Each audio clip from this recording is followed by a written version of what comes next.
Price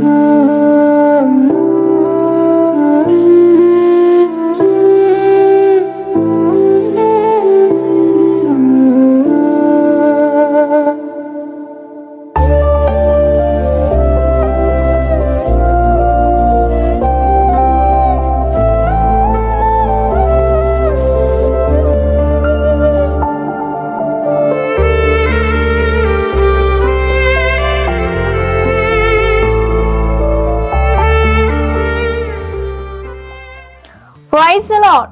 ಯೇಸು ಕ್ರಿಸ್ತನ ಉನ್ನತವಾದಂತಹ ಸಜೀವವುಳ್ಳ ನಾಮದಲ್ಲಿ ನಿಮ್ಮೆಲ್ಲರಿಗೂ ನಮ್ಮ ಜೀಸಸ್ ಲವ್ಸ್ ಪ್ರೇಯರ್ ಮಿನಿಸ್ಟ್ರೀಸ್ ಮೂಲಕ ವಂದನೆಗಳನ್ನ ಸಲ್ಲಿಸ್ತಾ ಇದ್ದೇನೆ. ದೇವರು ಏರ್ಪಡಿಸಿಕೊಟ್ಟಂತಹ ಈ ಮತ್ತೊಂದು ನೂತನ ದಿನಕ್ಕಾಗಿ, ಈ ಶುಭ ಮುಂಜಾನೆಗಾಗಿ, ಶುಭ ವೇಳೆಗಾಗಿ ದೇವರಿಗೆ ಮಹಿಮೆಯನ್ನು ಸಲ್ಲಿಸುವವಳಾಗಿದ್ದೇನೆ. ದೇವರು ನಮ್ಮನ್ನ ಕಾದು ಕಾಪಾಡಿ ನಿದ್ರೆಯಲ್ಲಿಯೂ ಆತನು ತನ್ನ ವಾಕ್ಯಗಳನ್ನ ಬೋಧಿಸುತ್ತಾ, ದರ್ಶನಗಳನ್ನ ಕೊಡ್ತಾ, ಉದಯ ಕಾಲದಲ್ಲಿಯೇ ಎದ್ದು ಆತನ ನಾಮವನ್ನು ಘನಪಡಿಸಿ ಆತನ ಸ್ತುತಿಸಲಿಕ್ಕೆ ದೇವರು ನಮ್ಮನ್ನೆಲ್ಲನ ಆರಿಸಿಕೊಂಡು ನಮ್ಮನ್ನ ಮುನ್ನಡೆಸ್ತಾ ಇದ್ದಾರೆ. ಆಮೇನ್. ಅದಕ್ಕಾಗಿ ದೇವರಿಗೆ ಕೃತಜ್ಞತಾ ಸ್ತುತಿಯನ್ನು ಸಲ್ಲಿಸುವಂಥವರಾಗಿದ್ದೇವೆ. ಹಾಗಿದ್ರೆ ದೇವರು ಈ ದಿನ ನಮಗಾಗಿ ಏರ್ಪಡಿಸಿಕೊಟ್ಟಂತ ವಾಗ್ದಾನ ವಾಕ್ಯವನ್ನ ನಾವು ಧ್ಯಾನಿಸೋಣ. ಜಫನ್ಯ 2ನೇ ಅಧ್ಯಾಯ 7ನೇ ವಚನ. ದೇವರಾದ ಯೆಹೋವನು ಅವರನ್ನು ಪರಾಂಬರಿಸಿ ಅವರ ದುರಾವಸ್ಥೆಯನ್ನು ತಪ್ಪಿಸುವನು. ಆಮೇನ್. ಹಲ್ಲೆಲೂಯಾ. ದೇವರಿಗೆ ಸ್ತೋತ್ರ. ನನ್ನ ತಂದೆಯಾದಂಥ ದೇವರು ನಮ್ಮನ್ನ ಪ್ರತಿಯೊಂದು ಅಪಘಾತ ಸ್ಥಿತಿಗತಿಗಳಲ್ಲಿ, ಆಘಾತವಾದ ಕಾರ್ಯಗಳಲ್ಲಿ ನಮ್ಮನ್ನು ತಪ್ಪಿಸುವಂಥ ದೇವರು, ಗಾಢಾಂಧಕಾರದಲ್ಲಿ ನಮ್ಮನ್ನು ತಪ್ಪಿಸುವಂಥ ದೇವರು. ಹಲ್ಲೆಲೂಯಾ. ಅದು ಮಾತ್ರವೇ ಅಲ್ಲ, ನಮ್ಮನ್ನು ಪರಾಂಬರಿಸುವಂಥ ದೇವರು. ಯಾವಾಗ ನಾವು ದುರಾವಸ್ಥೆಯಲ್ಲಿರುವಂಥ ಸಮಯದಲ್ಲಿ, ನಿರುತ್ಸಾಹದಲ್ಲಿ, ಏನು ಮಾಡದ ಸ್ಥಿತಿಯಲ್ಲಿ, ಎಲ್ಲವನ್ನ ಕಳೆದುಕೊಂಡಂಥ ಸ್ಥಿತಿಯಲ್ಲಿ ನಮ್ಮನ್ನು ಪರಾಂಬರಿಸಿ, ನಮ್ಮನ್ನು ಧೈರ್ಯಪಡಿಸಿ, ನಮಗೆ ಒಂದು ಬಲವನ್ನು ಒದಗಿಸಿಕೊಟ್ಟು ನಮ್ಮನ್ನು ಮುನ್ನಡೆಸುವಂಥ ದೇವರಾಗಿದ್ದಾರೆ. ಆಮೇನ್.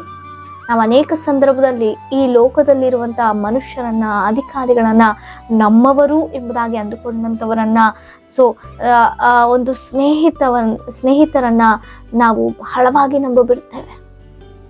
ಒಂದು ಸಂದರ್ಭದಲ್ಲಿ ಆ ನಮ್ಮವರು ಎಂಬುದಾಗಿ ಅಂದುಕೊಂಡಂಥವ್ರೆ ನಮ್ಮನ್ನ ದುರಾವಸ್ಥೆಗೆ ತಳ್ಳಿ ಬಿಡ್ತಾರೆ ಪ್ರಿಯರೇ, ಗೊತ್ತಿಲ್ಲದೇನೆ.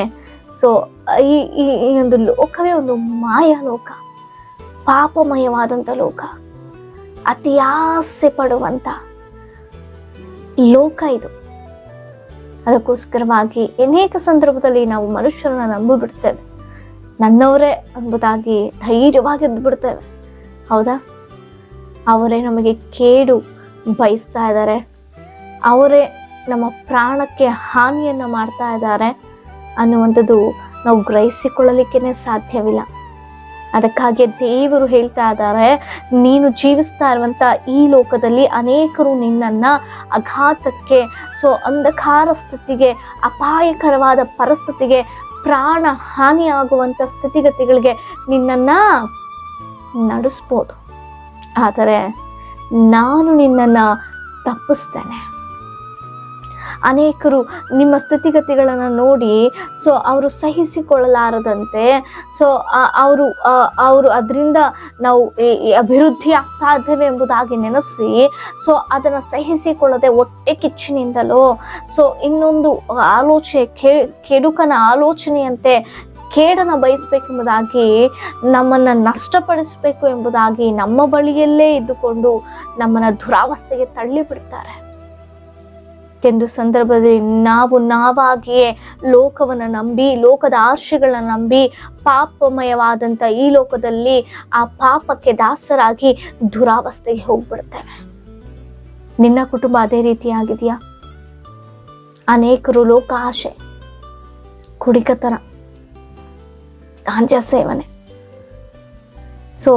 ಇನ್ನಿತರ ದೇವರಿಗೆ ಅಸಹ್ಯವಾದಂಥ ಕಾರ್ಯಗಳಲ್ಲಿ ದಾಸರಾಗ್ಬಿಟ್ಟು ಉನ್ನತವಾದ ಸ್ಥಿತಿಯಿಂದ ದುರಾವಸ್ಥೆಗೆ ಬಂದು ಬಿಟ್ಟಿರ್ತಾರೆ ಪ್ರಿಯರೇ. ಹೇಳ್ಕೊಡ್ತಾರೆ, ನಾವು ಆಗ ಹಂಗಿದ್ವಿ, ಹೌದಲ್ವಾ? ನಿಜವೇ. ನಮಗೆ ಬಹಳ ಹತ್ತಿರವಾಗಿರುವಂತ ಕೆಲವೊಂದು ಸಂಬಂಧಿಕರು ಅವರು ಈಗ ಬಹಳ ಒಂದು ದೀನ ದುರವಸ್ಥೆ ಸ್ಥಿತಿಯಲ್ಲಿದ್ದಾರೆ. ಆದರೆ ಅವರ ಮೊದಲ ಪರಿಸ್ಥಿತಿ ಯಾವ ರೀತಿ ಇತ್ತು ಗೊತ್ತಾ ಪ್ರಿಯರೇ?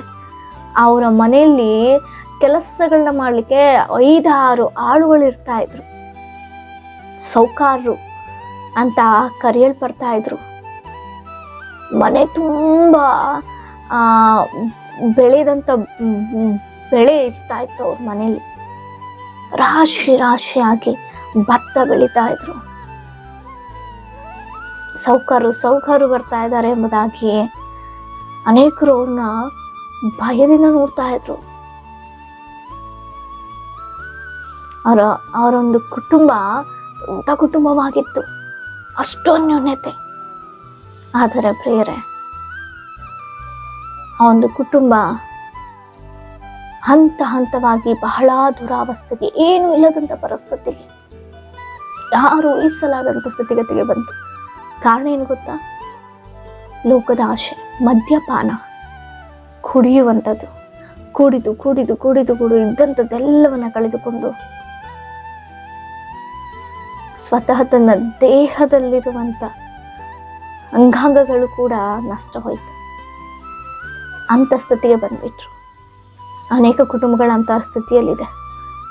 ಆಗ ಹಂಗಿದ್ವಿ ಅಂತ ಹೇಳ್ಕೊಳ್ಳೋದು ಬದಲು ಅಂಥ ದುರಭ್ಯಾಸ, ದುಷ್ಟ ಕಾರ್ಯಗಳನ್ನ ನಾವಾಗೆ ಮಾಡಿಕೊಂಡಂಥ ಕಾರ್ಯಗಳನ್ನ ಬಿಟ್ಟು ಕುಟುಂಬವನ್ನ ದೇವರಲ್ಲಿ ಕಟ್ಟಿಕೊಂಡು, ದೇವರು ನಮ್ಮನ್ನ ಪರಾಂಬಿಸಿ ನಮ್ಮ ದುರಾವಸ್ಥೆಯನ್ನ ತಪ್ಪಿಸಿ ನಮ್ಮನ್ನು ನಡೆಸುವಂತೆ ದೇವರಲ್ಲಿ ಭಯ ಭಕ್ತಿಯಿಂದ ನಾವು ಜೀವಿಸಬೇಕಾಗಿದೆ.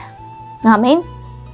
ಅಂತ ಸ್ಥಿತಿಯಲ್ಲಿ ದೇವರು ನಮ್ಮನ್ನೆಲ್ಲರನ್ನ ನಡೆಸಿ ವಾಗ್ದಾನ ಮೂಲಕ ಪ್ರತಿಯೊಬ್ಬೊಬ್ಬರನ್ನ ಬದಲಾಯಿಸಿ, ಅವರ ಆಲೋಚನೆಗಳನ್ನ ಬದಲಾಯಿಸಿ ದೇವರು ತನ್ನ ಮಹಿಮಾರ್ಥವಾಗಿ ನಡೆಸಲಿ. ನಿಮ್ಮ ಏನೇ ವಿಜ್ಞಾಪನೆಗಳಿದ್ರು ನಮಗೆ ಕಮೆಂಟ್ಗಳ ಮೂಲಕ ತಿಳಿಸಿಕೊಡಿ. ನಿಮಗಾಗಿ ನಾವು ಪ್ರಾರ್ಥಿಸುವರಾಗಿದ್ದೇವೆ. ಪ್ರಾರ್ಥನೆ ಮಾಡಿಕೊಳ್ಳಿ. ಪರಿಶುದ್ಧನು ಉನ್ನತರ ಅಂತ ದೇವರೇ, ನಿಮಗೆ ಸ್ತೋತ್ರ.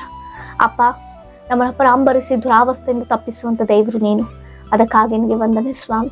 ಯಾರ್ಯಾರಂತ ದುರಾವಸ್ಥೆಯಲ್ಲಿ ಇದ್ದಾರೋ ಕರ್ತನೆ, ಅವರೆಲ್ಲನ ಆಧರಿಸು, ಪರಾಂಬರಿಸು, ಅವರ ಕಣ್ಣೀರನ್ನು ಒರೆಸು ಅಪ್ಪ. ಅದರ ಸ್ಥಿತಿಗೆ ನೀನು ತೆಗೆದುಕೊಂಡು ಬಾ ಸ್ವಾಮಿ. ವಾಗ್ದಾನ ನೋಡಿದ ಪ್ರತಿಯೊಬ್ಬರನ್ನ ಆಶ್ವಾಸು, ಬಲಪಡಿಸು.